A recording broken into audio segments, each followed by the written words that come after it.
오늘의 말씀은 사도행전 8장 5절에서 6절까지 말씀입니다. 말씀에 봉독하겠습니다. 빌립이 사마리아 성에 내려가 그리스도 백성에게 전파하니 우리가 빌립의 말도 듣고 행하는 표적도 보고 한 마음으로 그가 하는 말이 따르더라. 아멘. 오늘은 영향을 주는 인생이라는 제목으로 하나님의 말씀을 증거하도록 하겠습니다. 여러분, 맹모 산천지교라는 옛말을 다 아시지 않으십니까? 이 이야기는 우리의 삶에 있어서 삶의 자리가, 장소가 얼마나 중요한지를 말해주는 것이죠. 우리 인간은 장소에 영향을 받으면서 살아갑니다. 인간은 사회적인 동물이기 때문에 주변의 환경을 받아, 영향을 받아 살아갈 수밖에 없다라는 것이에요. 그래서 내가 어디에서 살아가느냐, 어느 공간에서 살아가느냐, 이것은 굉장히 중요하다라는 것이에요. 그 삶이 영향을 받으면서 살아간다라는 것입니다. 사람들은 여러 가지 이제 지역에 살아갑니다. 새로운 도시, 또 새로운 지역, 또 새로운 나라, 또 새로운 직장, 또 새로운 학교에 가게 되면은 그곳에서 적응하려고 부단히 노력하게 되죠. 저도 보니까 당진에서 살다가 20대 좀 이제 초중반부터 이제 다른 지역에 살았는데 어떤 지역에 살았나 이렇게 한번 세보니까 8군데에서 살았더라고요. 8군데. 참 많이 돌아다녔죠. 당진에서 살아봤고 안양, 부천, 신촌, 부산, 대전, 캐나다 밴쿠버, 온두라스, 그리고 미국 패서디나 그런 지역에서 제가 살았더라고요. 그러면서 제 기억이 지역을 옮길 때마다 새로운 또 사역지를 경험할 때마다 그곳에 적응하려고 부단히 노력했던 그런 기억들이 있더란 말입니다. 그런데 아주 가끔이지만은 이와 반대인 경우도 있다라는 사실을 여러분들이 기억하셨으면 좋겠습니다. 어떤 한 사람에 의해서 지역이 변하는 것입니다. 도시가 변하는 것이에요. 공동체가 변하는 경우가 더러 있다라는 것입니다. 그런 보고들이 있습니다. 제가 몇 가지 소개해드리도록 할게요. 여러분, 과테말라라는 나라를 한 번씩은 들어보셨을 것입니다. 우리나라보다 약간 커다란 중미의 그런 작은 나라입니다. 그곳에 한 도시가 있었습니다. 기독교인의 비율이 0%였어요. 0%. 근데 어떠한 계기로 인해서 92%로 변화되는 그런 기적과 같은 일이 있었다라는 것입니다. 복음화가 됐기 때문에 그런 기적과 같은 일이 일어났다라고 합니다. 그 지역은 산악도시입니다. 알모롱가라는 산악도시인데 20년간 사역자들이 꾸준히 복음을 전했다고 해요. 꾸준히 복음을 전하니까 그 황폐해진 그 도시 가운데 복음을 전하니까 약 30개가 넘는 술집 유흥업소가 간판을 내리게 됐고, 그리고 각종 범죄로 인해서 수용자리 넘치는 4곳의 교도소가 문을 받았다라는 그런 보고가 있었습니다. 하나님의 놀라운 사역자들의 섬김으로 인해서 도시 전체가 변화가 되는 그런 귀한 일들이 경험되어졌다라는 것입니다. 주변에 영향을 받은 것이 아니라 그 지역사회 전체에 영향을 끼쳤다라는 보고가 있었다라는 것이에요. 한 가지 더 소개해드리도록 하겠습니다. 1960년대부터 지금까지 현재의 미국의 그 북미교회에 영적인 어떤 갱신 운동의 흐름을 줬던 그런 이제 시대별로 그런 이제 귀한 하나님의 놀라운 역사들이 있었습니다. 1960년대부터 70년대는 예수 운동이라는 그런 일들이 있었고, 또 70년대에서 80년대는 교회가 급속도로 성장하는 어떤 그런 운동들이 있습니다. 여러분 잘 아는 로버트 슐러의 그 이제 크리스탈 처치가 대표적인 예고요. 또 이제 구도자 운동이 있었어요. 80년대부터 90년대까지. 이런 세들백 교회나 윌로 크릭 처치 한 번씩은 다 들어보셨을 것입니다. 그것을 대표하는 운동을 대표하는 교회가 이런 교회들이라는 것이죠. 그 다음에 90년대부터 2010년도까지는 이머징 교회 운동이라는 것이 있었고, 그 다음에 1990년도부터 또 현재까지의 선교적 교회 운동이 계속해서 활발하게 일어나고 있다라는 것입니다. 선교적 교회 운동에 영향을 받은 그래서 목회 전략을 이제 그 영향에 따라 그대로 실천하신 분 한 목사님이 계십니다. 그 목사님이 어떠한 분이시냐면은 여러분들 잘 아는 이찬수 목사님이세요. 이찬수 목사님은 제가 미국에서 유학할 때 교회 성장학이라는 그런 이제 수업을 듣는데 제 옆자리에서 바로 드셨던 분이십니다. 이웃집 아저씨처럼 처럼생기셨어요. 처음엔 제가 누군지 몰랐습니다. 가만히 보니까 어서 많이 보던 분이세요. 이찬수 목사님이셨어요. 그래서 한 주 동안 수업을 이제 같이 들으면서 교제하면서 참 겸손한 분이셨습니다. 대형교회 담임 목사임에도 불구하고 이제 공부하고 싶으셔갖고 그런 열망이 있어 겸손하게 이렇게 수업도 들으셨어요. 근데 반면에 똑같은 비슷한 위치에 어떤 한 목사님이 계신데 그분은 이제 알만한 목사님입니다. 근데 개인적으로 참 실망스러웠어요. 왜냐면은 이제 오셔갖고 사람들에게 노출되기 싫어서 기숙사에 이제 한 방을 잡고서 이제 한 일주일이고 2주일이고 한 달이고 계시고 이제 부목사들이 이제 유학 온 부목사님들을 통해서 이제 수업 강의를 그 자리에서 받아서 거기서 듣고 한국에 이제 들어가시더라고요. 이찬수 목사님하고 조금 이제 좀 다른 모습을 보이는데 아무튼 이찬수 목사님이 지금 하고 있는 뭐 이제 교회를 이제 나누는 대형화를 포기하고 이제 교회를 이제 몇 군데로 나누고 성도를 파송하는 그런 일들이 사실 선교적 교회 운동에서 이야기하고 있는 그런 전략들입니다. 그것을 고스란히 적용하시는 분이 이찬수 목사님이라는 것이에요. 제가 이 선교적 운동을 오늘 소개하고 싶은 게 아니라 초반에 1960년대에서 70년대 일어났던 예수 운동이라는 것을 제가 소개해드리고 싶습니다.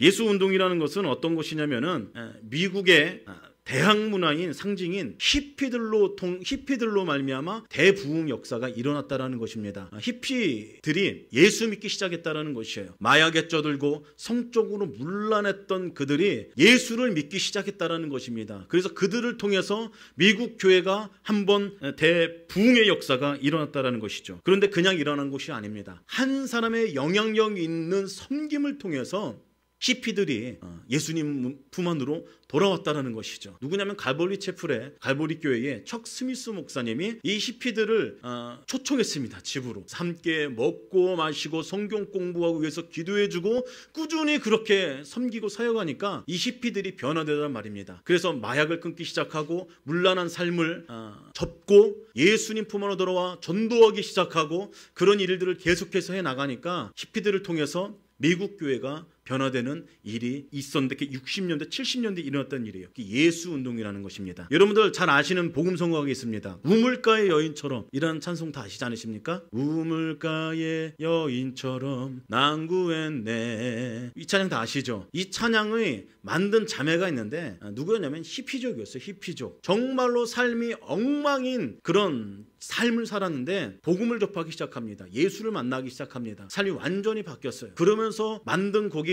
예수님 품 안으로 만든 곡이 우물가의 여인처럼이라는 곡이라는 것이에요. 지금까지도 수많은 사람들이 이 찬양을 통해서 눈물을 흘리면서 하나님의 은혜를 경험하지 않습니까? 그때 척 스미스 목사님의 한 사람의 영향력을 통해서 히피들이 예수님 품 안으로 돌아왔다라는 것입니다. 지역이 변한 것이죠. 미국 전체가 영적인 변화가 경험되어졌다라는 것입니다. 성경에도 이런 사람들이 있습니다. 특별히 사도행전에는 세상을 감당할 수 없었던 그런 사람들의 이야기라는 것이에요. 그들이 살아가는 사회를 변화시켰습니다. 그들이 밟은 그 지역을 변화시킨 사람들의 이야기가 사도행전의 이야기라는 것이죠. 사도행전. 그들에 의해서 변화된 사람들과 공동체의 이야기가 사도행전이라는 사실을 기억하시길 바랍니다. 예수 그리스도의 은혜에서 변화된 사람들의 삶을 통해서 그 주변까지 변화된 하나님의 역사의 이야기, 변화의 이야기가 사도행전이라는 것이에요. 제가 질문 하나 드리겠습니다. 여러분들은 어떠한 유형의 인생을 살아가고 계십니까? 주변에 영향을 받는 유형이십니까?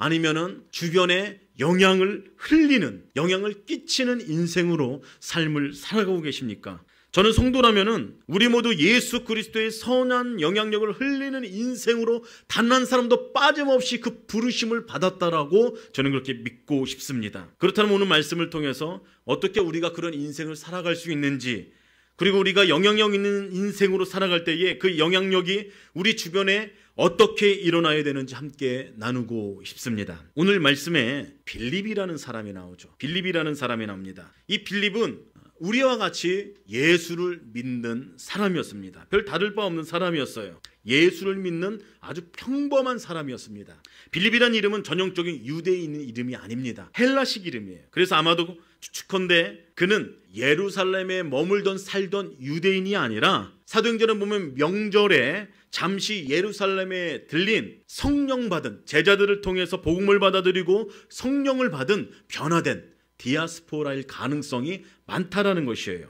사도행전 2장 5절에 그렇게 나와 있죠. 그때 경건한 유대인들이 천하 각국으로부터 와서 예루살렘에 머물렀다라고 그렇게 기록되어져 있습니다. 주변에서 명절 때 절기를 지키기 위해서 예루살렘으로 모여들인 경건한 사람 중에 한 사람이 바로 빌립이었을 가능성이 많다라는 것이에요. 그리고 오늘 말씀의 배경이 되는 곳은 어느 곳이냐면은 사마리아라는 곳입니다. 사마리아 땅. 이 사마리아 지역은 당시 유대인들에게 있어서는 좋지 않은 곳이었습니다. 좀 말하기 꺼려하고 싶은, 좀 피하고 싶은, 경멸한 그런 곳이었어요. 성경에선 사마리아를 구약 성경에 소개하고 있죠. 열왕기상 16장 24절에 이 땅이 처음 소개되어지고 있습니다. 열왕기상 말씀에 따르면은 북이스라엘 왕국의 6번째 왕인 오므리가 원래 그 땅의 주인인 세멜로부터 사마리아의 산지를 샀는데, 사마리아라는 이름은 그 세멜에서 따왔다라고 그래요. 그래서 그 이후에 북이스라엘이 멸망할 때까지 북이스라엘의 수도였습니다. 마치 우리나라의 남과 북과 같이 예루살렘과는 적대되는, 반대되는 그런 도시가 바로 사마리아였다라는 것이에요. 유대인들은 그 단어조차를 입에 담기 꺼려했습니다. 굉장히 싫어했다라는 것이에요. 누가복음 10장의 선한 이유의 비유를 여러분들은 잘 알고 계실 거예요. 예수님께서 누가 이 강도 맞은 사람이 이웃이냐라고 그렇게 물어보았을 때 그곳에 있던 율법학자가 사마리아 사람입니다 라고 그렇게 이야기하기 싫어서 대신에 자비를 베풀어준 사람입니다 라고 그렇게 이야기한 것을 보면 정말로 유대인들은 사마리아 땅, 사마리아 사람을 입에 담기도 싫어했다라는 것입니다. 요한복음 4장 9절에서도 수가성의 우물가의 사마리아 여인과 예수님의 대화에서도 그것이 잘 드러나 있죠. 이 여인이 그렇게 이야기합니다. 왜 유대인이 왜 사마리아 여자한테 마실 것을 청합니까? 라고 그렇게 의아하면서 예수님께 물어본다라는 것이에요. 여러분, 사마리아는 원래 야곱의 아들 12지파와 같은 뿌리에서 시작된 사람들이었지만 유다 지파와 연합을 할 수 없었던 그런 사람들이었습니다. 하나님의 인도로 가나안 땅을 정복한 이스라엘이 하나님을 떠나 범죄하고, 그래서 솔로몬 이후에 남유다와 북이스라엘로 서로 분열하고 서로 싸우고 다투는, 미워하는 그런 아픔이 있는, 슬픔이 있는, 눈물이 있는 그런 장소가 사마리아 땅이었다라는 것이에요. 같이 하나님을 섬기지만은 예루살렘에 갈 수 없었던 사람들, 같은 이스라엘의 12지파로 가나안 땅을 선물로 받았지만은 이방인 취급받았던 사람들, 하나님의 지정서로 갈 수 없었던 사람들, 아픔이 있었던 땅, 눈물이 있었던 땅, 유대 전통 혈통이 가진 사람들이 봤을 때는 혼혈인종이었어요. 정통성이 없었던 사람입니다. 종교도 잡종으로 여겼습니다. 그래서 이들은 그리심산에 성전을 만들지 않습니까? 예루살렘 성에 갈 수가 없으니까요. 한마디로 사마리아 땅은 유대인들이 경멸했던 그런 지역이었어요. 눈물이 있었던 땅, 분열이 있었던 땅, 그런 상징이 사마리아 땅이었습니다. 그런 곳에 한 사람이 들어갑니다. 바로 빌립이라는 사람이 들어갑니다. 그런 눈물의 땅, 아픔의 땅에 하나님의 사람 빌립이 들어간다는 것이에요. 교회 박해를 피해 예루살렘에 떠난 빌립이 사마리아 땅으로 들어가게 되죠. 빌립은 당시 아주 평범한 그리스도인이었습니다. 특별할 것 없이 주변의 사람들과 다른 것이 없는 그런 평범한 성도였어요. 그리고 예루살렘에 도망 나올 수밖에 없었던 그런 인생이었죠. 다른 그리스도인들과 전혀 다를 것 없었던 아주 평범한 그리스도인으로 통하여, 그를 통하여 하나님께서 놀라운 역사를 보여줬다라는 것이에요. 그런데 그런 역사가 일어난 배경 중에 빌립이 가지고 있었던 귀한 성품이 하나 있었다는 사실을 여러분 기억하셨으면 좋겠습니다. 그것이 무엇이냐면은 다른 것이 아닙니다. 빌립은 순종하는 사람이었다는 사실을 여러분들 기억하십시오. 순종하는 사람이었어요. 빌립이 예루살렘을 피해서, 박해를 피해서 달아나 사마리아로 가서 다른 그리스도인처럼 예수님을 증거하기 시작했습니다. 예수님을 전하기 시작했어요. 근데 놀랍게도 만나는 사람들마다 예수님을 받아들이기 시작한 것이에요. 그 복음을 받아들여서 회개하고 예수님을 믿는 일이 일어났다는 것이죠. 그런데 사마리아에서 이렇게 열심으로 감당하고 있는 빌립에게 주의 사자가 나타납니다. 이건 본문 말씀 읽은 이후에 26절 말씀에 기록되어 있어요. 나타나서 하는 말이 광야로 나가라, 그렇게 이야기합니다. 빌립더러 광야로 나가라, 그렇게 이야기해요. 혼자 열심히 사역하고 어려움을 이겨내고 이제 좀 안정된 그런 상황 아닙니까? 전도한 사람들과 함께 공동체를 이루어가고 좀 이제 좀 안정적인 그런 상황으로 들어갈 상황에 주의 사자가 나타나서 갑자기 나타나서 그곳을 떠나라, 광야로 가라는 것이에요. 그런데 빌립은 그 말 그대로 순종합니다. 묻고 따지지도 않아요. 하나님께서 말씀하셨으니까 그대로 발걸음을 옮겼다라는 것이에요. 거기서 무슨 일이 일어납니까? 에티오피아의 내시를 만납니다. 그리고 그 내시에게 복음을 전하죠. 그 내시가 예수님을 만납니다. 그런 귀한 역사가 성경에 기록되어 있다는 것이죠. 여러분, 순종이란 무엇입니까? 순종이란 하나님의 말씀 그대로 하는 것입니다. 하나님의 명령을 그대로 따르는 것이에요. 하나님의 뜻을 따르기 순종하기 위해서는 먼저 해야 될 것이 있어요. 가장 해야 될 것이 무엇이냐면은 내 뜻을 버리는 것입니다. 내 고집을 꺾는 것이에요. 근데 이것만큼 힘든 것이 없어요. 신앙생활하면서 내 뜻과 내 고집을 꺾는다라는 것이 결코 쉬운 일이 아닙니다. 내 생각과 내 방법을 버리고 내 의지를 하나님의 뜻에, 하나님의 의지에 굴복시키는 것, 그게 바로 순종의 첫 발걸음이라는 것이에요. 그렇게 해야지만 온전한 순종을 할 수 있다는 것입니다. 우리는 자주 순종을 착각하죠. 내가 좋아하는 일, 내가 하고 싶은 일을 합니다. 교회 안에서도 신앙생활하면서도 내가 할 만하면은, 내가 하고 싶으면은 그냥 해요. 근데 그것이 순종인 줄 압니다. 대안을 마련해 놓고 순종합니다. 일을 진행합니다. 근데 그것은 순종이 아니라 선택이라고 하는 것이에요. 선택. 순종은 내 생각과 내 의지와 내 방법과 다르더라도 그럼에도 불구하고 하나님의 뜻이 그렇다면은 내 모든 것을 굴복시키는 것이에요. 그리고 하나님께서 말씀하신 그대로 발걸음을 옮기는 것, 그것이 순종이라는 것을 기억하시길 바랍니다. 이런 순종의 모범이 있습니다. 바로 아브람 아닙니까? 하나님이 갈 때 우리를 떠나라고 했을 때 그는 갈 바를 알지 못했습니다. 그럼에도 불구하고 떠났어요. 75세의 나이에 변화를 받아들이는 것, 여러분 이거 쉬운 일 아닙니다. 어려운 일이에요. 그럼에도 불구하고 하나님의 말씀에 순종했습니다. 갈 때 우리를 떠나는 것, 그 가족관계에서 얽힌 그 사회에서 돌로 맞을 수도 있는 상황이었다. 그럼에도 불구하고 떠났어요. 아브라함의 나이 100세 때는 어떻습니까? 하나님이 아들 이삭을 주시고는 참 황당한 명령을 하십니다. 사랑하는 외아들 이삭을 모리아산에 번제를 드리라고 명령하시지 않습니까? 그때 즉각적으로 아브라함은 순종했다라는 것이에요. 아브라함도 동일합니다. 빌립도 동일합니다. 공통점이 있어요. 그것이 무엇이냐면은 다른 대안을 마련해 놓지 않았다라는 것이에요. 하나님께서 말씀하셨으면은 잠깐 고민을 하실지 모르겠습니다. 사람이니까요. 그러나 즉각적으로 순종했다라는 것이에요. 즉각적으로. 대안도 없습니다. 자신의 뜻을 하나님의 뜻에 완전히 굴복시킵니다. 그리고 순종합니다. 아브라함이 그랬어요. 그리고 오늘 본문 말씀에 빌립이 그랬다라는 것이죠. 여러분, 빌립을 향한 하나님의 뜻이 무엇이었을까요? 아니, 예루살렘에서 핍박을 받아 각 나라로 퍼진 하나님의 백성들을 향한 하나님의 뜻은 무엇이었습니까? 다른 것 아닙니다. 땅끝까지 이르러 내 증인이 되라는 그는 하나님의 섭리와 뜻이 있었다는 걸 기억하십시오. 그는 유대인이라면 상동하지 않을 사마리아 땅으로 들어갔어요. 근데 그곳에서 복음을 전하기 시작했다는 것입니다. 그리고 하나님이 떠나라고 말씀하시니까 미련 없이 순종하고 광야로 발걸음을 옮겼다는 것이에요. 그는 그렇기에 그 하나님의 뜻과 섭리의 사명에 자신의 뜻을 완전히 굴복시켜서 순종했던 사람이었다는 것이에요.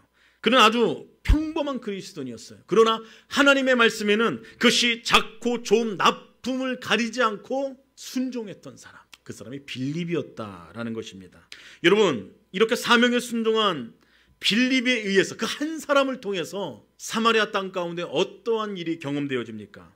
여러분, 사마리아는 분열과 다툼과 아픔과 눈물이 상징과 같은 곳이라고 제가 설명해 드렸어요. 모두 같은 이스라엘 백성들이었습니다.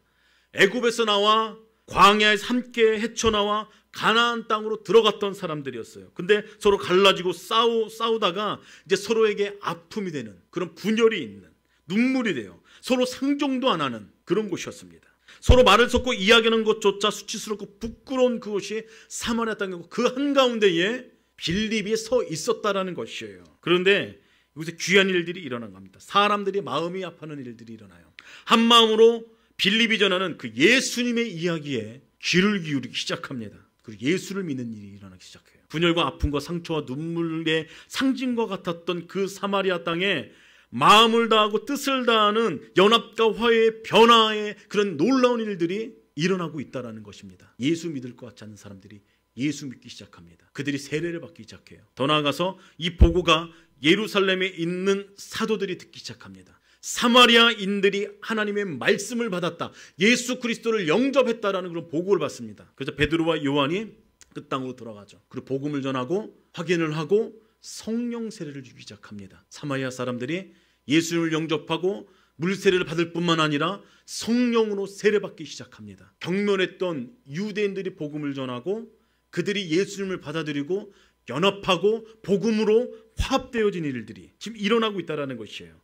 하나님의 백성으로 깨어짐과 다툼의 상징으로 서 있던 그것이 예수님으로 인하여 다시 한번 연합되어지는 일들이 지금 경험되어진다는 것이에요. 유다와 형제와 이웃과 연합이 이루어지는 은혜의 장소로 지금 새롭게 변화되어지고 있다는 것입니다. 사마리아가 그렇게 변화되어진다는 것이에요. 또 한 가지 변화가 일어납니다. 성경에 보니까 많은 사람들에게 붙었던 귀신이 떠나가고 병자가 나음을 입었다라고 증언하고 있죠. 순종의 사람 빌립이 들어가니 그곳에 어떠한 은혜가 있었냐면은 예수로 연합되는 은혜가 경험되어지니까 회복의 은혜도 경험되어졌다는 사실을 기억하시길 바랍니다. 그 땅에 많은 일그러짐과 어그러짐과 깨어짐과 그것들로 인한 연약함이 있었는데 예수 그리스도의 그 능력의 이름으로 그 연약하고 어그러진 것들이 온전케 되는 기쁨이 사마리아 땅에 있었다라는 것이에요. 이것이 어떻게 이루어졌습니까? 하나님의 말씀에 사명에 순종하는 한 사람의 성도를 통해서, 빌립을 통해서 하나님께서 이루어 가시는 아름다운 변화이라는 것을 믿으십시오. 전 소망합니다. 하나님을 예배하는 이 자리에 모인 우리들은 참 평범한 하나님의 성도들 아닙니까? 그러나 여러분들의 인생을 통해서도 빌립이 경험한 이 놀라운 변화와 역사와 축복이 임하기를 예수 그리스도는 축복합니다. 우리가 서 있는 곳이 혹시 사마리아 땅과 같은 곳입니까? 그 땅이 변화되기를 주님의 이름으로 축복합니다. 누구를 통해서요? 저와 여러분들을 통해서 빌립이 경험했던 이 놀라운 은혜와 축복이 임하기를 주님의 이름으로 축복해요. 우리가 빌립과 같이 순종의 사람으로 그렇게 살아가기 시작했을 때에, 그래서 그 아픔의 땅, 상처의 땅, 사마리아의 연합과 회복이 일어날 때 성경은 그렇게 고백하고 있습니다. 8절에 기록되어 있어요. 그 성에는 큰 기쁨이 있었더라. 큰 기쁨이 있었더라. 그때 나타나는 것이 무엇이냐면 여러분, 기쁨이에요. 기쁨. 하나님의 능력이 우리의 인생 가운데 드러날 때, 예수님의 복음이, 예수님의 이름이 우리 삶 가운데에 움직여서 역사하기 시작할 때에, 그래서 삶이 변하고 서 있는 모든 영역들이 변하기 시작할 때에 우리 인생 가운데 경험되어지는 것이 큰 기쁨이라는 사실을 기억하시길 바랍니다.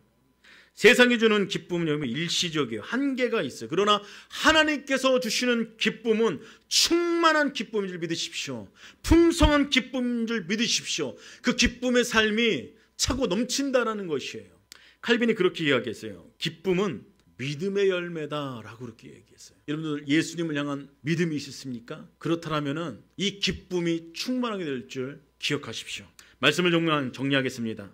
사마리아 성은 눈물의 성이었어요. 겉으로는 북이스라엘이라는 수도라는 그런 옷을 입고 있었습니다. 그렇지만 하나님의 성전에 있는 예루살렘에 갈 수 없는 자들이 예배드리던 그런 곳에서 소외되고 분열과 갈등과 조롱과 다툼이 가득했던 그 땅이었습니다. 그런데 그곳에 한 사람이 들어갔습니다. 한 사람, 빌립이라는 순종의 사람, 한 사람이 그 땅을 밟기 시작했어요. 그러자 연합되어지기 시작합니다. 예수 그리스도로 말미암아 연합되어지는 일들이 일어나요. 그동안 쌓았던 눈물이 주님이 주시는 기쁨으로 변하기 시작합니다. 회복의 역사가 일어나기 시작합니다. 그래서 눈물의 성 사마리아가 기쁨의 성 사마리아로 변화됐다는 것이에요. 순종의 사람 빌립에 의해서 이 일이 가능했다는 것이죠. 사랑하는 성도 여러분, 사명에 순종하는 여러분들의 인생을 통해서 여러분들이 밟고 있는, 여러분들이 서 있는 모든 곳에서 이 일이 경험되어지기를 예수 그리스도의 이름으로 축복합니다. 하나님께서 여러분들을 부르셨어요. 그렇게 말씀하십니다. 누구누구야, 너가 이 시대에 너희가 밟고 있는 모든 영역을 변화시키는 이 시대에 빌립으로 내가 너를 불렀단다. 순종의 사람으로, 영향력을 흘리는 인생으로 한 주를 살아가렴. 그 음성을, 주님의 음성을 붙잡고 한 주간도 승리하는 우리 세움교회 교우 여러분들이 다 되기를 예수 그리스도의 이름으로 축복합니다.